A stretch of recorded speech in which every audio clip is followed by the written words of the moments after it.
이름으로 축복합니다. 우리 옆에 분들과 함께 인사하겠습니다. 반갑습니다.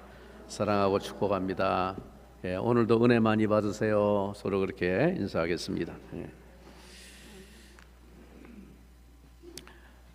오늘 하나님께서 우리에게 주신 말씀은 구약성경 느헤미야 2장 1절부터 10절까지의 말씀입니다. 727쪽이 되겠습니다. 느헤미야 2장 1절부터 10절까지 제가 먼저 이 시간 하나님의 말씀을 받들어 읽겠습니다. 아닥사스다 왕 제20년 니산월에 왕 앞에 포도주가 있기로 내가 그 포도주를 왕에게 드렸는데 이전에는 내가 왕 앞에서 수심이 없었더니 왕이 내게 이르시되 네가 병이 없거늘 어찌하여 얼굴에 수심이 있느냐 이는 필연 내 마음에 근심이 있음이로다 하더라. 그때 내가 크게 두려워하여 왕께 대답하되 왕은 만세수를 하옵소서. 내 조상들의 묘실이 있는 성읍이 이제까지 황폐하고 성문이 불탔사오니 내가 어찌 얼굴에 수심이 없사오리까 하니 왕이 내게 이르시되 그러면 네가 무엇을 원하느냐 하시기로 내가 곧 하늘의 하나님께 묵도하고 왕에게 아뢰되 왕이 만일 좋게 여기시고 종이 왕의 목전에서 은혜를 얻었사오면 나를 유다 땅 나의 조상들의 묘실이 있는 성읍에 보내어 그 성을 건축하게 하옵소서 하였는데 그때 왕후도 왕 곁에 앉아 있었더라. 왕이 내게 이르시되 네가 몇 날에 다녀올 길이며 어느 때 돌아오겠느냐 하고 왕이 나를 보내기를 좋게 여기시기로 내가 기한을 정하고 내가 또 왕에게 아뢰되 왕이 만일 좋게 여기시거든 강 서쪽 총독들에게 내리시는 조서를 내게 주사 그들이 나를 용납하여 유다에 들어가기까지 통과하게 하시고 또 왕의 삼림 감독 아삽에게 조서를 내리사 그가 성전에 속한 영문의 문과 성곽과 내가 들어갈 집을 위하여 들보로 쓸 제목을 내게 주게 하옵소서 하매 내 하나님의 선한 손이 나를 도우심으로 왕이 허락하고 군대 장관과 마병을 보내어 나와 함께 하게 하시기로 내가 강 서쪽에 있는 총독들에게 이르러 왕의 조서를 전하였더니 호론 사람 산발락과 종이었던 암몬 사람 도비아가 이스라엘 자손을 흥왕하게 하려는 사람이 왔다 함을 듣고 심히 근심하더라. 아멘. 1월달 들어오면서부터 강대상에 물 한 잔 올리는 담당자가 없어져 가지고 아마 제가 알기로 이영신 집사님이 그동안 이걸 감당했던 것 같은데 떠나시고 나니까 아마 인수인계를 안 된 것 같아요. 그래서 몇 주째 지금 물이 없어갖고 제가 당혹스러울 때가 많은데 꼭 누가 한 사람 주일날 안 빠지는 분 중에 아무나 한 분이 자원해서 그 일을 좀 맡아주시면 좋겠습니다. 여러 가지 다른 봉사를 맡은 분들이 하면 정신이 없어서 자기 맡은 일이 분주하면 안 되니까 특별히 주일 아침에 맡은 일이 없는 분 중에 한 분이 누구라도 좋으니까 아이고 내가 하겠다 생각하시고 부목사님께 말씀해 주시면 앞으로 그분이 하는 걸로 알고 그렇게 진행해 주시면 좋겠습니다. 제가 목이 자주 마르기 때문에 조금 어려움을 느낄 때가 있습니다. 지난 시간에 우리는 이 느헤미야의 기도에 대해서 살펴보았습니다. 느헤미야는 예루살렘의 참담한 형편을 생각하면서 통곡하며 금식하며 하나님의 새 역사를 갈망하는 기도를 드렸습니다. 오늘은 과연 이 느헤미야의 기도가 어떻게 응답되었는지 그 과정을 살펴보면서 우리에게 주시는 영적인 메시지를 묵상하려고 합니다. 사람들은 보통 기도할 때 자신이 원하는 때에 자신이 원하는 방법으로 하나님이 응답해 주시기를 원합니다. 그것도 가능하면 빨리 당장 기도하면 바로 하나님이 응답해 주시기를 바랍니다. 그러나 하나님은 기도 응답을 주실 때 하나님의 때에 하나님의 방법으로 하십니다. 물론 하나님은 때로 기도하자마자 즉시 응답해 주시는 경우가 있습니다. 이런 때는 정말 신이 나고 기뻐서 기도할 맛이 납니다. 그러나 또 하나님은 기도 응답을 아무리 기다려도 쉽게 이루어 주시지 않고 일정한 때가 되어야 이루어 주시는 경우가 많습니다. 기도한다는 것은 희망을 품고 기다린다는 것입니다. 희망을 버린 사람은 기도하지 않습니다. 오늘은 그만 안 와도 됩니다. 중간에 분위기 흐리지 마시고. 잃어버렸잖아. 집중을 흐리게 하는 건 도움이 안 됩니다. 눈치껏 해야지. 기도를 한다는 것은 희망을 품고 기다린다는 것입니다. 희망을 버린 사람은 기도하지 않습니다. 희망도 없는데 뭐 기도할 필요가 있겠어요? 느헤미야가 조국을 위해서 기도하기 시작해서 마침내 조국에 돌아가 예루살렘 성을 재건하는 이 프로젝트에 착수하기까지 얼마나 시간이 경과되었을까요? 자, 우리 다 같이 1절을 함께 다시 읽겠습니다. 1절 한 목소리로 아닥사스다 왕 제20년 니산월에 왕 앞에 포도주가 있기로 내가 그 포도주를 왕에게 드렸는데 이전에는 내가 왕 앞에서 수심이 없었더니 지난 시간에 묵상한 1장 마지막 구절의 말씀을 혹시 기억하십니까? 느헤미야는 1장 마지막 절 11절에서 뭐라고 기도했죠? 오늘 종이 형통하여 이 사람 앞에서 은혜를 입게 하옵소서라고 기도했죠. 여기에서 이 사람이 바로 아닥사스다 왕이라고 했습니다. 느헤미야는 오늘 종이 형통하기를 원합니다. 오늘 형통하기를 원했습니다. 다시 말씀드려서 오늘 지금 기도하는 이 순간 오늘 당장이라도 아닥사스다 왕에게 허락을 받고 예루살렘으로 돌아가서 성벽을 수축하게 되기를 원했던 것입니다. 오늘 형통하여 왕이 마음을 움직여 은혜를 베풀게 해 주십시오. 그렇게 기도했습니다. 그런데 이렇게 기도할 때가 언제였는가 하면 1장 1절에 보니까 아닥사스다 왕 제20년 기슬러월이라고 말합니다. 그리고 오늘 우리가 읽은 2장 말씀의 시점은 같은 해 아닥사스다 왕 제20년 니산월이었습니다. 니산월은 오늘날 우리식으로 이 양력을 기준으로 말하면 약 4월경입니다. 그런데 기도를 시작한 기슬러월은 양력 기준으로 11월에서 12월 사이입니다. 그러니까 몇 개월이 지난 겁니까? 적어도 4개월 이상 경과가 된 것입니다. 기도하고 금식하고 간절히 하나님 앞에 기도하고 기도했는데 아무 변화가 응답이 조짐이 없는데 넉 달 정도 4개월 정도 지난 어느 날 니산월에 왕 앞에 포도주를 따르다가 왕이 관심을 보이는 거예요. 말을 거는 겁니다. 네 얼굴에 왜 수심이 있냐 이렇게 말을 걸었습니다.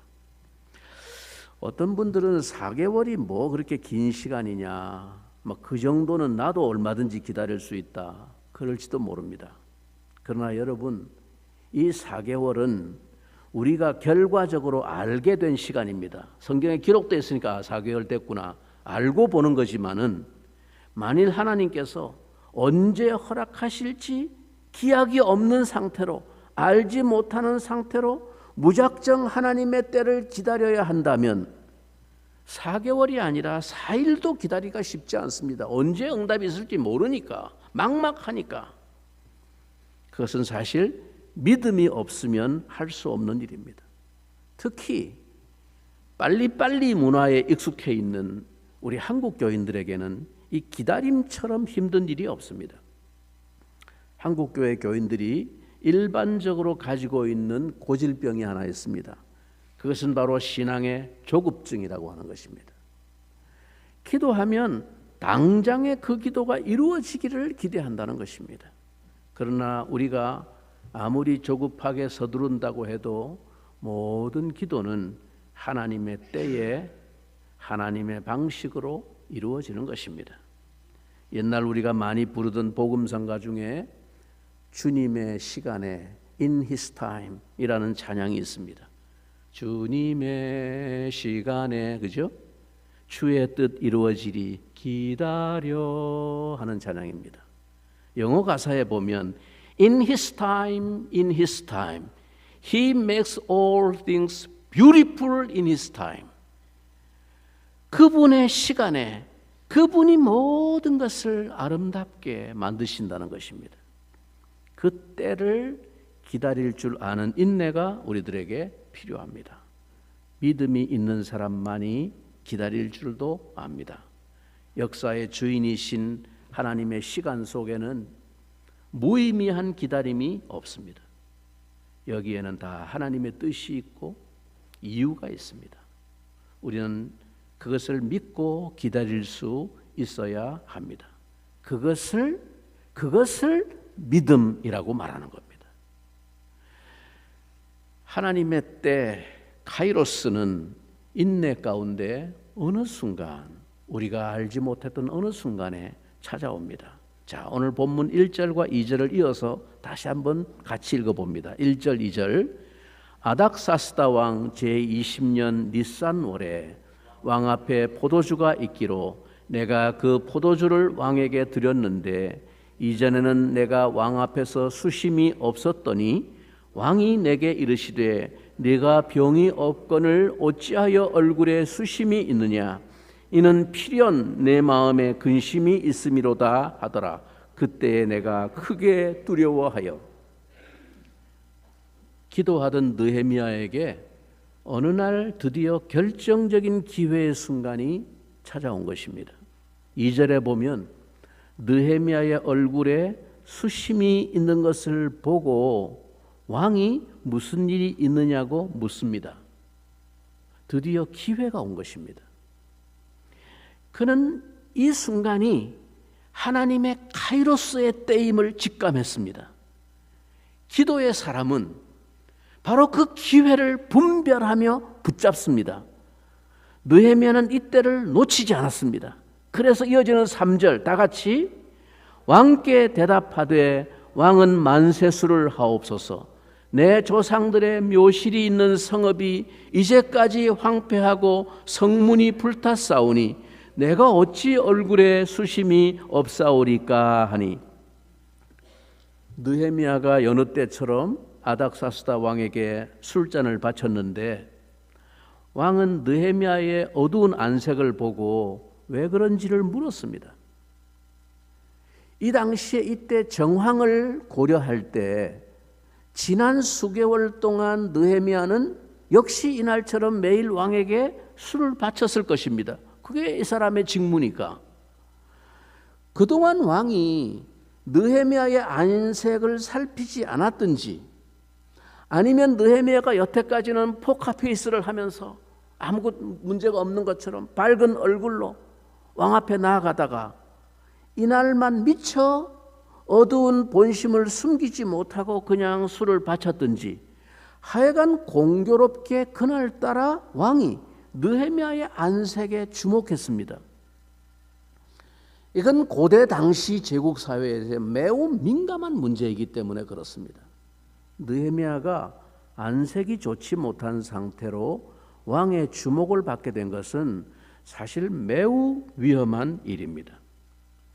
페르시아 왕궁에서는 모든 사람이 즐거운 표정을 지어야 했습니다. 항상 스마일, 항상. 당시 고대 자료에 의하면 찡그리고 있다가 잘못되면 왕의 눈에 발각되면 처형당할 수도 있었다고 합니다. 제가 왜 찡그리고 있나? 나 몰래 무슨 모의를 하고 있나? 온갖 오해를 불러일으킬 수 있기 때문에 잘못하면 죽을 수 있습니다. 그 고대 자료에 나와 있습니다. 그러니까 이런 상황에서 왕이 그것도 최측근에서 왕의 생명을 좌지우지할 수 있는 일을 맡은 신하가 안색이 좋지 않다라고 느끼고 질문했을 때 비록 이 순간을 위해서 몇 달을 기도로 준비해 왔지만 느헤미야의 가슴은 철렁했을 것입니다. 2절에 보면 그때에 뭐라고요? 마지막에 내가 크게 두려워하여 라고 말합니다. 이 상황을 히브리어 원문을 번역을 해보면 이것은 공포를 의미하는 단어입니다. 느헤미야는 지금 그 순간 생명의 위협을 느낄 정도로 두려워하고 있습니다. 자칫 잘못하면 바로 처형될 수 있기 때문입니다. 그러나 느헤미야가 자기가 그동안 기도하며 바라던 대로 드디어 왕의 관심을 받았으니 역사는 이미 시작된 것입니다. 하나님의 카이로스의 때가 임한 것입니다. 이제 느헤미야는 그 기회 카이로스를 사생결단으로 붙잡았습니다. 기도의 사람은 흘러가는 세월과 시간 속에, 이 크로노스의 시간 속에 하나님의 카이로스의 때를 민감하게 분별합니다. 그리고 그것을 놓치지 않고 붙잡습니다. 그리고 거기에 자신의 생명을 걸고 결단합니다. 느헤미야는 이 왕의 질문 앞에 침착하게 그러나 겸손한 자세로 자신의 근심의 사유를 왕에게 설명합니다. 하나님을 전적으로 의지하고 기도하는 사람에게 그 기다림의 시간 속에서 하나님이 채워주신 성령의 지혜가 빛을 발하고 있는 순간입니다. 그는 10여 년 전에 13, 14년 전에 에스라가 한 무리를 이끌고 두 번째 포로 귀환으로 예루살렘으로 돌아가서 성벽을 재건하려고 했을 때 주변의 민족들이 보낸 모함을 듣고 공사를 중단시키고 쌓은 성벽을 다시 허물고 문을 불태우라고 명령한 왕이 바로 지금 자기 앞에 대화하고 있는 이 아닥사스다 왕이라는 사실을 잘 알고 있습니다. 이 상세한 내용은 에스라 4장에 상세하게 기록되어 있습니다. 바로 그 사람이에요, 이 왕이. 그러나 느헤미야는 왕의 질문 앞에 직접적으로 그 사안을 언급하지 않습니다. 예, 10수년 전에 왕이 명하여 공사가 중지되고 문을 불태운 바로 그 예루살렘 성을 나로 하여금 재건하게 해주십시오, 이렇게 말하지 않습니다. 왕이 중단시킨 그 예루살렘을 다시 재건하게 해주십시오, 이렇게 말하면 왕이 기분이 나쁘겠습니까? 좋겠습니까? 왕의 심기를 긁지 않는 것입니다. 싹 피해서 말을 합니다. 말에도 지혜가 필요합니다. 느헤미야는 그냥 자기 조상들을 위해서 후손으로서 당연히 해야 할 일을 지금 하지 못하고 있는 그 아픔을 표현할 뿐입니다. 내 조상들의 묘실이 있는 그곳이 황폐하고 무너져 있어서 마음의 근심이 떠나지 않는다고 말합니다. 사람들은 누구나 조상들에 대해서 존경하는 마음을 가지고 있습니다. 이건 공통된 마음이죠. 페르시아 사람들에게도 마찬가지였습니다. 바로 그 마음에 호소하고 있는 것입니다. 이것이 기도로 하나님과 교통하는 사람에게 그 결정적인 순간에 할 말을 넣어주시는 성령의 지혜입니다. 그러자 왕은 자연스럽게 느헤미야가 바라는 것이 무엇인지를 물으면서 더 적극적인 관심을 보입니다. 4절에 보면 그러면 네가 무엇을 원하느냐, 이렇게 드디어 직접적으로 왕이 질문을 합니다. 여러분, 하나님의 역사의 카이로스의 서광이 보입니까? 바로 이 순간, 하나님 역사의 서광이 비치는 이 결정적인 순간에 네가 뭘 원하느냐? 자, 여기 이제 대답하기 달려 있습니다. 이 결정적인 순간에 느헤미야가 보인 다음 행동을 주목해 보십시오. 왕이 네가 무엇을 원하느냐고 묻는 이 결정적인 순간에 아이고 이젠 됐다 싶어가지고 기다렸다는 듯이 바로 자기의 바라는 바를 마구 쏟아놓지 않습니다. 이 긴장된 결정적인 순간에 그는 잠시 호흡을 가다듬습니다. 그 짤막한 긴장의 순간에 다시 한번 그는 하늘의 하나님을 바라봅니다. 자, 다 같이 우리 본문 4절을 다시 한번 읽어봅니다. 4절. 왕이 내게 이르시되 그러면 내가 무엇을 원하느냐 하시기로 내가 곧 하늘의 하나님께 묵도하고. 느헤미야가 소원을 묻는 왕의 질문을 듣고 무엇을 했다고요? 내가 곧 하늘의 하나님께 묵도하고. 묵도한다. 이 묵도라는 말, 한국 교회의 묵도가 대부분 다 사라져 버렸습니다. 옛날에는 예배 전에 잠시 묵도함으로 이런 전통이 있었습니다. 묵도라는 게 뭐예요? 소리 내지 않고 말하지 않고 길게 하지 않고 짤막하게 하나님을 묵상하는 거예요. 하나님 묵상, 하나님 도와주세요. 하나님 이 시간 임재하여 주십시오. 잠깐 속으로 기도하는 걸 묵도라고 말했습니다. 오늘 우리말 성경이 이 단어를 너무 아름답고 정확하게 그 의미를 번역을 했습니다. 들리지 않게 살짝 안도의 숨을 내쉬면서 순간적인 기도를 하나님께 드렸던 것입니다. 하늘의 하나님, 그 순간 왕을 바라본 것이 아니라 하늘의 하나님, 역사를 결정하시는 하늘의 하나님을 그 순간 생각하고 잠깐 하나님께 묵도했다. 원문의 의미를 분해를 해보면 사이에 끼워 넣기 기도를 했다는 뜻입니다. 왕의 질문 듣고 대답하기 직전에 그 사이에 잠깐 한숨 쉬면서 그 사이에 기도를 끼워 넣었다는 뜻입니다. Interpose prayer, 사이에 끼워 넣는 기도를 했다. 말하자면 틈새 기도라고 말할 수 있습니다. 저는 이런 기도를 틈새 기도라고 이름을 짓고 싶습니다. 대부분의 번역 성경들이, 영어 성경도 보면 다 그냥 하나같이 기도했다라고 번역했는데, 이 순간에 지금 민감한 긴장감과 현장감을 상상해 볼 때 부족한 번역입니다. 어울리지 않는 번역입니다. 여러분 생각해 보세요.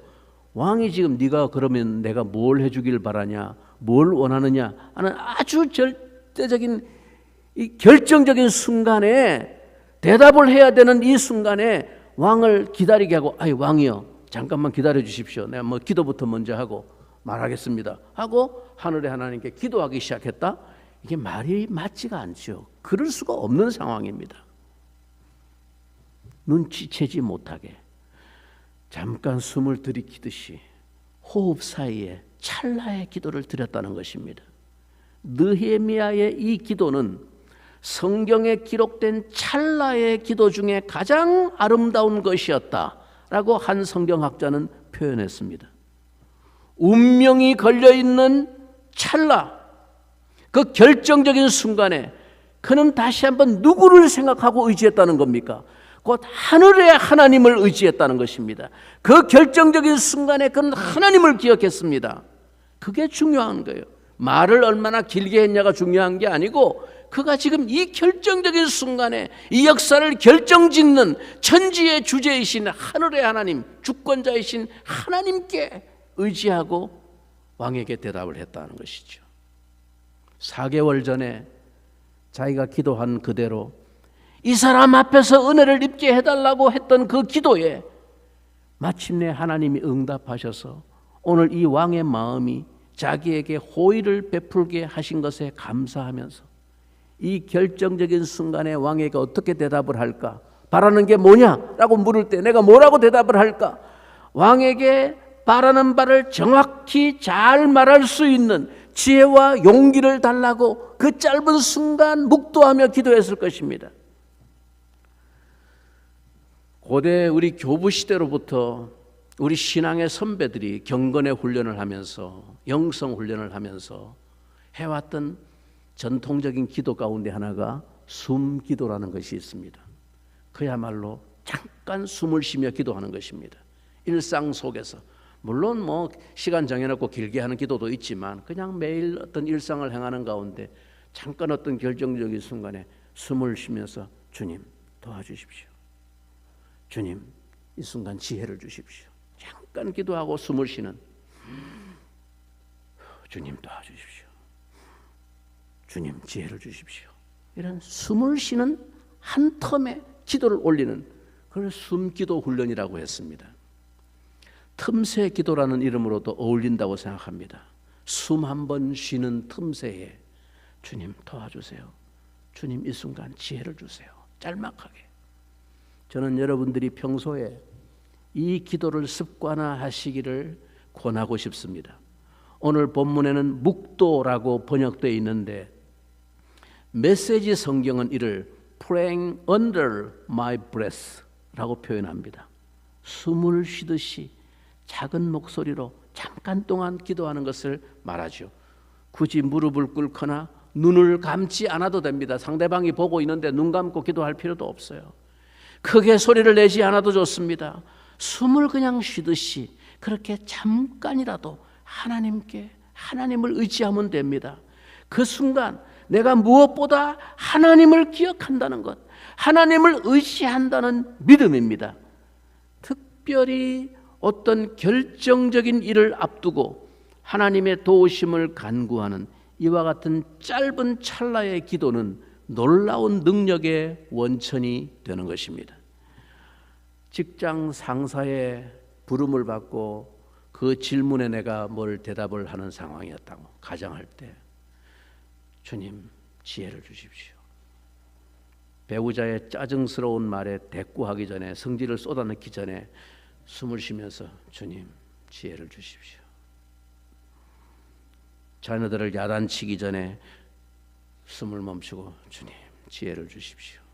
이웃에게 복음을 전하기에 앞서서 하나님께 이렇게 먼저 기도하는 것입니다. 길 필요도 없고 소리를 낼 필요도 없습니다. 언제나 어디서나 어떤 경우에도 우리는 하나님께 그렇게 기도할 수 있는 것입니다. 매 순간 하나님을 인정하고 하나님의 도우심을 간구하는 이와 같은 짧은 기도가 문제를 해결하기 좋은 믿음의 도구입니다. 이 도구를 적극적으로 활용하시기를 바랍니다. 한번 따라 해볼까요? 숨기도. 숨 한번 쉬면서 기도하는 거예요. 주님 도와주세요. 주님 지혜를 주세요. 마누라가 바가지를 긁을 때 팍 쏘지 말고 주님 저 여자를 불쌍히 여겨주세요. 이렇게. 느헤미야는 그동안 이 순간을 기대하며 기도해왔습니다. 그는 드디어 왕에게 왕이 묻는 질문 앞에 자기 소원의 본론을 드디어 말합니다. 자, 5절 한 목소리로 왕에게 아뢰되 왕이 만일 좋게 여기시고 종이 왕의 목전에서 은혜를 얻었사오면 나를 유다 땅 나의 조상들의 묘실이 있는 성읍에 보내어 그 성을 건축하게 하옵소서 하였는데, 여러분 느헤미야의 이 대답은, 이 주문은 엄청난 것이었습니다. 사실 말하기 어려운 것입니다. 왜냐하면 사실상 이것은 아닥사스다 왕이 14년 전에 중단시키고 금지시킨 것이기 때문입니다. 왕이 자신의 칙령을 번복한다는 것은 결코 쉬운 결정이 아닙니다. 근데 느헤미야가 사실상 내용상으로 보면 그걸 지금 요구하는 거예요. 느헤미야는 왕에게 네가 뭘 원하느냐 물을 때 돈이나 권력을 요구하지 않았습니다. 그저 고국 땅으로 돌아가 무너진 성전과 성벽을 다시 재건하게 해달라고 요청합니다. 7절 8절을 주목해 보십시오. 내가 또 왕에게 아뢰되 왕이 만일 좋게 여기시거든 강 서쪽 총독들에게 내리시는 조서를 내게 주사 그들이 나를 용납하여 유다에 들어가기까지 통과하게 하시고, 또 왕의 삼림 감독 아삽에게 조서를 내리사 그가 성전에 속한 영문의 문과 성곽과 내가 들어갈 집을 위하여 들보롯을 제목을 내게 주게 하옵소서 하매 내 하나님의 선한 손이 나를 도우심으로 뭐라고요? 왕이 허락하고 기적이 일어난 것입니다. 느헤미야의 마음속에는 이미 계획이 서 있었습니다. 기도하면서 하나님의 때를 기다리는 동안 그 마음에는 하루하루 하나님의 역사를 향한 계획과 비전이 하나하나 청사진을 준비하고 있었던 것입니다. 기도로 준비된 사람은 기회가 주어질 때, 하나님의 카이로스가 임할 때 횡설수설하지 않습니다. 그는 일목요연하게 왕에게 용기 있게 자신의 구체적인 계획을 쫙 이야기했습니다. 이것이 진정한 기도의 모본입니다. 느헤미야는 예루살렘까지 무사히 갈 수 있도록 지역 총독들에게 가져갈 왕의 친서를 부탁했습니다. 심지어는 자신에게 필요한 물자도 하사해달라는 노골적인 요구를 서슴지 않았습니다. 느헤미야가 아닥사스다에게 부탁한 것들이 담대하다 못해 당돌하다고 느껴질 수 있습니다. 그러나 처음부터 아닥사스다가 이 프로젝트를 허락한 것부터가 상상 이상의 기적이기에 하나님의 은혜의 손이 지금 역사하고 있음을 확신하고 더 나아가서 성벽 재건에 필요한 물자까지도 부탁한 것입니다. 알렉산더 대왕에 전해지는 한 일화가 있습니다. 한 번은 알렉산더 대왕이 원정을 가서 큰 나라를 정복했습니다. 공을 세운 부하들에게 부상으로 원하는 것을 한 가지씩 말하면 들어주겠다고 했습니다. 다들 금 몇 냥을 달라, 예쁜 여자를 달라, 좋은 집을 달라 등등등 구했습니다. 그런데 그때 한 부하가 왕에게 다가와서 당당하게 요구합니다. 한 나라를 주십시오. 한 나라를 주십시오. 왕이 정복한 이 수많은 나라들 가운데 저에게 한 나라를 주십시오. 이 부하의 요구에 놀란 주변의 사람들의 안색이 하얘졌습니다. 너무나 당돌한 요구라서 알렉산더가 이 사람을 죽일 것이라고 생각했습니다. 그러나 알렉산더는 그 부하가 자신에게 한 나라라도 줄 수 있는 재량이 있다고 자기를 그렇게 여긴 것에 감동해서 실제로 그에게 한 나라를 주었다고 합니다. 오늘 아닥사스다 왕 역시 자신이 필요로 하는 것을 구체적으로 구하는 이 느헤미야의 정직성과 그만큼 자기를 신뢰하고 구하는 그 중심을 높이 샀습니다. 그리고 느헤미야가 요구하지 않은 호위병까지 붙여주었습니다. 느헤미야에게 예루살렘 재건을 마음대로 한번 해보라는 일종의 백지수표를 준 것입니다. 뿐만 아니라 느헤미야는 단순히 한 개인의 자격으로 왕의 호의를 입고 나선 것이 아니라 예루살렘 총독으로 공직을 임명을 받고 떠납니다.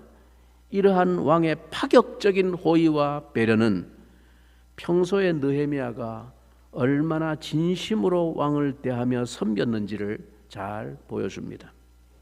왕의 기분 좋은 허락이 떨어집니다. 기적 같은 응답이 이루어진 것입니다. 왕이 자기의 칙령으로 중단시키고 금한 그 역사를 다시 그 칙령을 변개하여 그 같은 사안에 대해서 허락을 할 뿐만 아니라 적극적이고 대대적인 지원을 붙여서 보낸다는 것은 역사의 진정한 주권자이신 하나님의 섭리와 간섭이 없이는 상상할 수 없는 기적입니다. 느헤미야는 이 상상 이상의 역사 앞에서 모든 영광을 하나님께 돌립니다. 하나님이 자비를 베푸셨기에 왕이 자신의 청을 들어주었다는 것입니다. 느헤미야는 역사를 주관하시는 하나님의 손길을 볼 줄 아는 사람이었습니다.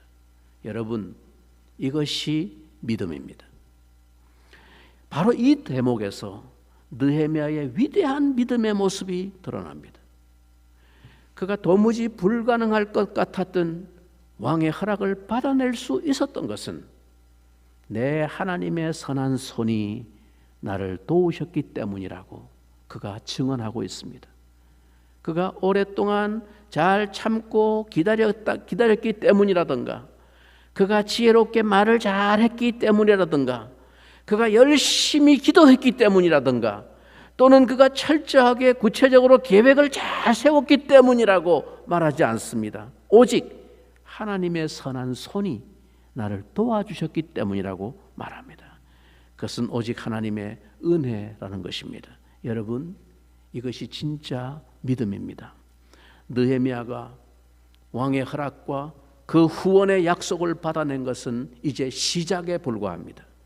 이제 앞으로 더욱 많은 어려운 일들을 극복해내야 합니다. 작은 성공에 대해서 하나님의 은혜를 기억하고 감사하는 자에게 하나님은 더욱 큰 성공을 허락해 주시는 것입니다. 그런데 많은 사람들이 처음에는 믿음으로 시작하여 작은 성공을 거두기는 하는데 그 후에 그만 넘어지는 것을 많이 봅니다. 모든 것이 오직 하나님의 도우시는 손길 때문임을 어느 순간 잊어버리기 때문입니다. 은혜를 잊어버릴 때 우리의 삶은 무너집니다. 은혜를 기억하고 고백하고 감사하는 것, 즉 하나님께 영광을 돌리는 것, 그것이 바로 예배의 본질입니다. 그것이 예배의 기쁨입니다. 그저 하나님께 감사하며 하나님 안에서 즐거워하며 기뻐하는 것입니다. 그것이 예배입니다. 그래서 오늘도 우리는 이렇게 하나님 앞에 모여서 예배하고 있는 것입니다. 여러분, 모든 사람에게 하나님의 은혜가 임합니다. 하나님은 모든 사람에게, 구하는 자에게 은혜를 주십니다. 그러나 중요한 것은 그 은혜의 손길이 내 위에 있다는 확신을 가지는 것입니다.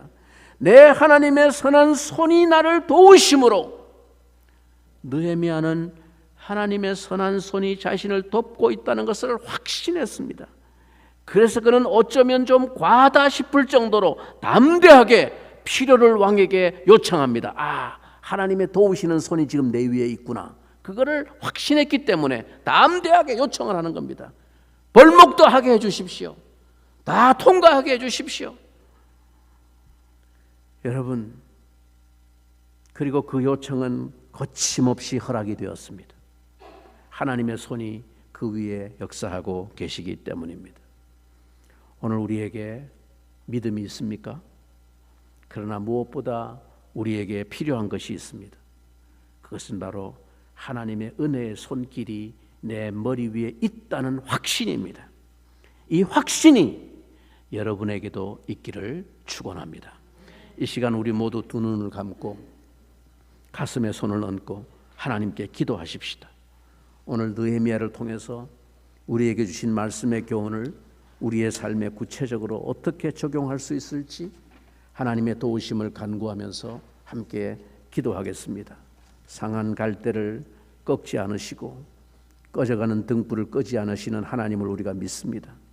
우리의 상처난 영혼들과 허물어진 삶을 그냥 완전히 무너지게 버려두지 않으시고 어떻게든 고쳐서 다시 회복시키기를 원하시는 주님을 믿습니다.